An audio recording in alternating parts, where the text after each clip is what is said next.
किसी ने बहुत अच्छी बात कही है कि जिक्र से नहीं फिक्र से पता चलता है कि आपका इस दुनिया में अपना कौन है।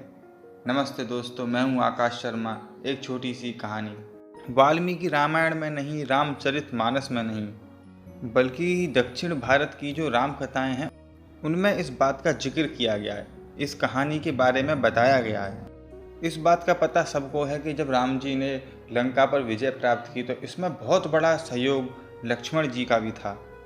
लक्ष्मण जी 14 साल तक भैया राम के साथ ही वनवास में रहे, जबकि उनको तो वनवास मिला भी नहीं था, लेकिन पूरे 14 साल उन्होंने अपने भैया के साथ ही पूरी ईमानदारी से व्यतीत किए, उनकी सेवा की।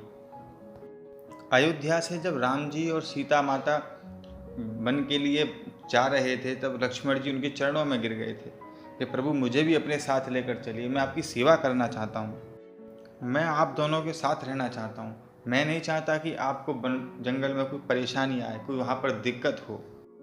लक्ष्मण जी ने बहुत प्रार्थना की, चरणों में गिर करके, हाथ जोड़ के। बाद में उनकी प्रार्थना प्रभु ने स्वीकार कर ली। अब जंगल 3 लोग जा रहे थे। फिर लक्ष्मण जी की पत्नी उर्मिला देवी जी ने कहा कि मुझे भी आपके साथ चलना है, मैं भी आपकी वहाँ सेवा करना चाहती हूँ, चल के भैया भाभी की भी सेवा करना चाहती हूँ। लक्ष्मण जी ने उर्मिला देवी जी से कहा कि आपसे मेरे अनुरोध है, विनती है कि आप मेरे साथ मत चलिए। अगर आप मेरे साथ जाएंगी तो मुझे आपकी वहाँ चिंता लगी रहेगी, और मैं आपकी ही चिंता करता रहूँगा तो मैं भैया भाभी की सेवा नहीं कर पाऊँगा। लक्ष्मण जी की बात सुनकर अनिच्छा से उर्मिला जी महल में रुकने के लिए तैयार हो गई। उनकी इच्छा नहीं थी वहाँ रुकने की, उनका जाने का मन था उनके साथ में। सभी लोगों से विदा लेने के पश्चात वो तीनों लोग वन के लिए प्रस्थान करने लगे। और जब जंगल पहुंचे तो वहाँ पे एक रात, जो पहली रात थी जंगल की, भैया भाभी सो रहे थे और लक्ष्मण जी जो ये पहरा दे रहे थे। तभी वहाँ पे अचानक से जो नींद की जो देवी है, निद्रा देवी, वो प्रकट हुई लक्ष्मण जी के पास में।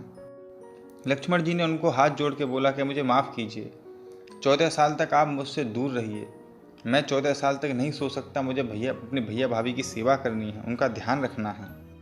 लेकिन प्रकृति का विधान है, उस नींद का बोझ किसी को तो उठाना पड़ेगा, किसी ना किसी को तो सोना पड़ेगा। लक्ष्मण जी कहा चलो ठीक है, आप एक काम कीजिए, अयोध्या में मेरी पत्नी उर्मिला है, वो भी परेशान हो रही होगी, उसको बोलना कि लक्ष्मण ने बोला है कि मेरी जो नींद का बोझ है वो उठा ले 14 वर्ष के लिए। 14 साल तक वो सोई रहे और मैं जगा रहूं, ऐसा हो सकता है? निद्रा देवी ने उनकी बात मान ली और फिर वो महल में उर्मिला देवी जी के पास पहुंची और उनको लक्ष्मण जी की बताई हुई सारी बात बताई।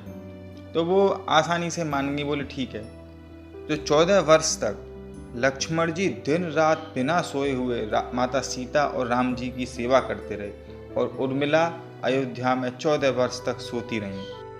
लंका विजय करने के पश्चात जब तीनों लोग अयोध्या वापस पहुंचे तो राम जी का अभिषेक किया जा रहा था, उनका राज तिलक किया जा रहा था, मुकुट पहनाया जा रहा था, तालियां बज रही थीं, उत्सव का माहौल था। अचानक से लक्ष्मण जी जोर जोर से हंसने लगे।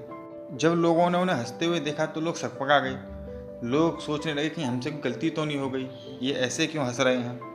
लक्ष्मण जी से किसी ने धीरे से पूछ लिया कि आप हंस क्यों रहे हैं।